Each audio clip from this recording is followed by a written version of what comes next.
High, কেমন আছো তোমরা সবাই? আশা করছি খুব ভালো আছো। আমিও খুব ভালো আছি। তাই আজকে চলে এসেছি একটা নতুন ভিডিও নিয়ে। আজকে আমি বানাবো একটা মাশরুম হাউস, তাও আবার মাটি দিয়ে। এটা আমি যদি ক্লে দিয়ে বানাতাম তাহলে কিন্তু অনেকটাই ক্লে লাগতো, আর আমার কাছে এতটা সুপার ক্লে ছিল না। তার জন্য ভাবলাম আমি যেহেতু মাটি দিয়ে কাজ করি, তাহলে মাটি দিয়ে বানিয়ে দেখি হয় কিনা। আর জানো তো, আমি কিন্তু ভাবিনি এত সুন্দর হবে। আমি ভেবেই রেখেছিলাম যদি ভালো হয় তাহলে পোস্ট করবো, আর যদি ভালো না হয় তাহলে আর পোস্ট করব না। তাই দেখো, আমি এখানে প্রথমে মাশরুম হাউসটি রাখার জন্য গোল করে মাটি কেটে নিয়েছি এবং ভালো করে মসৃণ করে নিয়েছি। তারপরে আমি গোল মতন একটা মাটির হাউস তৈরি করে নিচ্ছি। এখানে আমি অনেকটা মাটি নিয়েছিলাম, তাই আমি মাঝখান থেকে মাটিটা চামচের সাহায্যে বের করে দিয়েছি। তাহলে কি বলো তো, অনেকটা হালকা হবে। আর যেহেতু হাউস বানাচ্ছি, তাহলে মাঝখানটা তো ফাঁকা থাকবেই। এরপর আমি এই মিনি হাউসে উপরে চালটা বানিয়ে নেব। তাই দেখো, গোল করে মাটিটা কেটে নিয়েছি। এরপরে এটিকে ভালো করে মসৃণ করে নেব। আর এই হাউসটির নাম হলো মাশরুম হাউস, তার কারণ এটা কিন্তু মাশরুমের মতন দেখতে।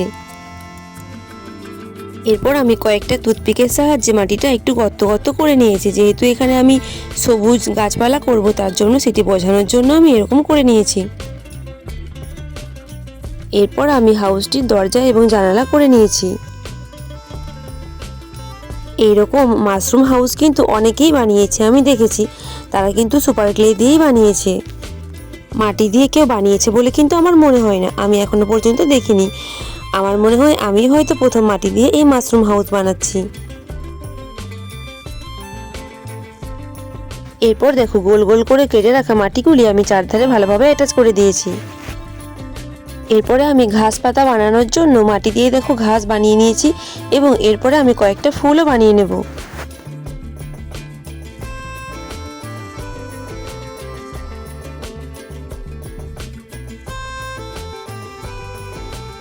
দেখো, আমার কিন্তু এখানে মাটির মাশরুম হাউস বানানো কমপ্লিট হয়ে গেছে। এরপর এটিকে শুকিয়ে নেব এবং শুকিয়ে যাওয়ার পর কালার করব। আর দেখো, কালার করার জন্য প্রথমেই আমি পুরো হাউসটিতে প্রাইমার কালারটি করে নেব, তারপরে আমি অন্য কালারগুলো করব।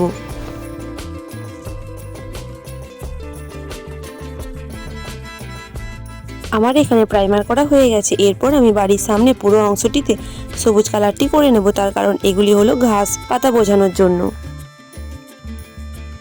এরপর আমি হাউসটির চারপাশে যে পাথরগুলো রেখেছি সেগুলোতে আমি একটি ছাই ছাই কালার করে নেব। এই কালারটা কিন্তু আমার কাছে ছিল না, আমি এখানে সাদা এবং কালো কালারটি মিক্সড করে এই কালারটি তৈরি করেছি। এরপর দেখো, হাউসটির নিচের অংশটিতে আমি একটি স্কিন কালারটি করে নেব, তার কারণ মাশরুম কিন্তু এরকম কালারেরই হয়। এবং ওপরের অংশে আমি, অর্থাৎ ছাতাটিতে আমি লাল কালারটি করব। এরপর আমি এই ছোট্ট বাড়িটির দরজা এবং জানালাগুলিতে ব্রাউন কালারটি করে নেব। আর এখানে আমি যে ছোট্ট ছোট্ট ফুলগুলি করেছিলাম সেখানে আমি লাল, নীল, হলুদ, অরেঞ্জ কালারটি করে নেব। এবং শেষে আমি দেখো, এই ঘাসগুলি কিন্তু আমার ভেঙে গেছে মাটি দিয়ে বানিয়েছিলাম বলে, তার জন্য আমি সুপার ক্লে দিয়ে কয়েকটি গাছ বানিয়ে নিয়েছি। আমার কিন্তু মাশরুম হাউস রেডি হয়ে গেছে। তাহলে আমার বানানো এই মাটির মাশরুম হাউসটি তোমাদের কেমন লাগলো কমেন্টে কিন্তু অবশ্যই জানিও। ভালো লাগলে লাইক কমেন্ট করে দিও, এবং নতুন হলে সাবস্ক্রাইব করে পাশে থেকো। আজ তবে আসি, আবার দেখা হবে পরের কোনো ভিডিওতে। টাটা।